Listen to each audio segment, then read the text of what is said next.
रुको तनी फोन लगावे तो का करती है मलिया हमारा। हाँ हेलो, का करता रू हो? खाना बनाओ तड़ू अभी? इतना समय हो गया अभी खाने बनता तहार?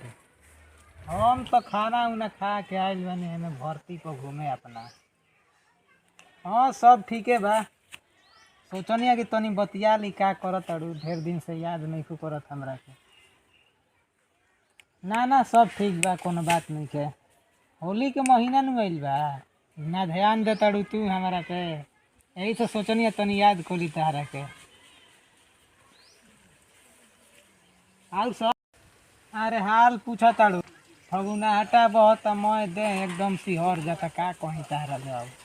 एको दिन भेंटो करे तो नहीं खुआ होता हमरा भी।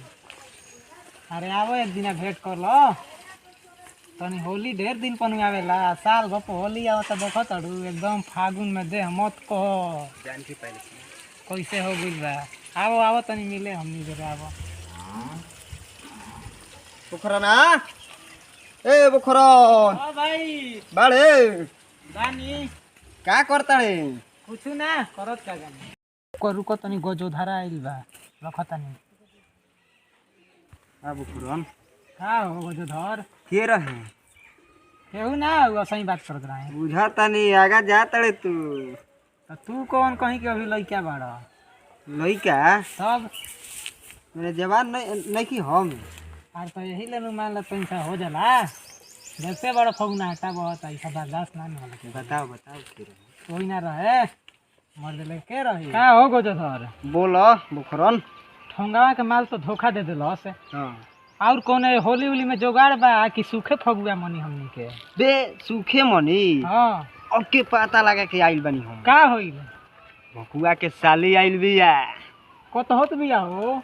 कत होत हां बिया हमनी लाइक बिया बे हाँ। तो काम होइए जाई हमनी के। एकदम पहिला आइल बिया। बोलो पोखरन तुम चल ना हमरो के भेंट करा आओ। चल चल एकदम हमरो जवानी में आगे लागल बा एकदम। हो तो चल ना। एकदम धो के रंग दे दिया होने लिया जाके तो चल, चल, मोबिल धो के लगा दी। सी मोबिल लगा के एकदम अभी लाइट के रंग दे गोबर बानी। सब ले चला दिया। हां तो चल थोड़ा हो जानिए तो। हे राम हो, हे भगवान, लइका भैया कैसे जिहसन कोरोना आ गइल बा। आई का हो भक्कू भैया? ठीक कारण हो। सुननिया कि तार होली में साली आई रही। हां आई रही, का बात बा? कुछ बात नहीं खे, सही आ गई नहीं जा तारा पूछे मतलब परीक्षा देबे क्यों पा देने करा के हम। ठीक से दिया गेल बनो सब का हम टोला महला में सब साला लंठ बड़ा सन। तो परीक्षा ठीक से दिया ना? दिवा दे परीक्षा बच्चे कॉलेज में पढ़ रहे हैं, क्यों पा देने जगह ओकरा गांव में ओकरा के। तो हम मनी ल कह देला दिवा देती जा। तो हनी से हई देखो हो लंठ हई बड़ा सन हई टोला महला में हई।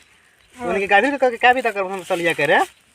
हां देख हमनी देख का समझ होने के नियत में खोट बात होने के। ना ना ना ना भक्कू भैया ऐसा हमार फुटेहारी लेखा साली आइल बिया।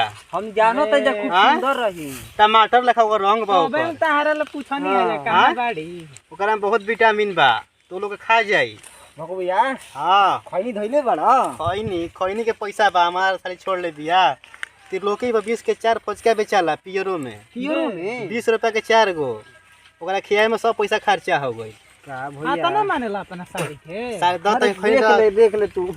मर्द तू फेकत नहीं खानू मम्मी भैया। साली टमाटर ही हमार साली बुझा गइल। तो हमनी के कौन देखा छोटा साण बनी जैसा फुटेहारी लेखा बिया हमर साली। देखबा जा त तोर के दांते लाग जाई, मूर्छा लाग जाई, दांत लाग जाई। हमनी के देख के कितना पिछला होली में देखलिए न कैसे रंगले रही। पियर बाजार पे हालफा मच गइल जब गइल साली हमर त लहंगा पहन के। बे तो हमनी के जबे निकल ना जा त कितना लोग देखे खातिर तोर से देखे खातिर। तू लोग जा जा जा जा हमर साली के ना देखला जा, बचेरी कॉलेज पर परीक्षा आ जाके बोला दो ना। जाके मॉल में जाके कपड़ा के लहंगा होगा तो सुनो ना 2300 रुपया के। होली आओ तो तनी बोला दो ना। होली में होई देखो टोला महला के देख लेती जा। टोला महला में सब लंठ बड़सन हमारा साली मनी के नहीं जानी लंठ है। ना ना ना तू बचपन में जाना तो देखे हमार साली के अथी दिन से अथी खराब हो जाई, ऊंच नीच गोड़ पड़ जाई हमार साली के। हम ना साली के बराबर ना जा जा जा तू लोग जा तू लोग लखेरा हो जा लंठा दे। चरे बखरन बे मोद कातना सारा पानी फिर गयो। जा ताकि होली में ना बड़ा चेतनामी में बोला रह जाई।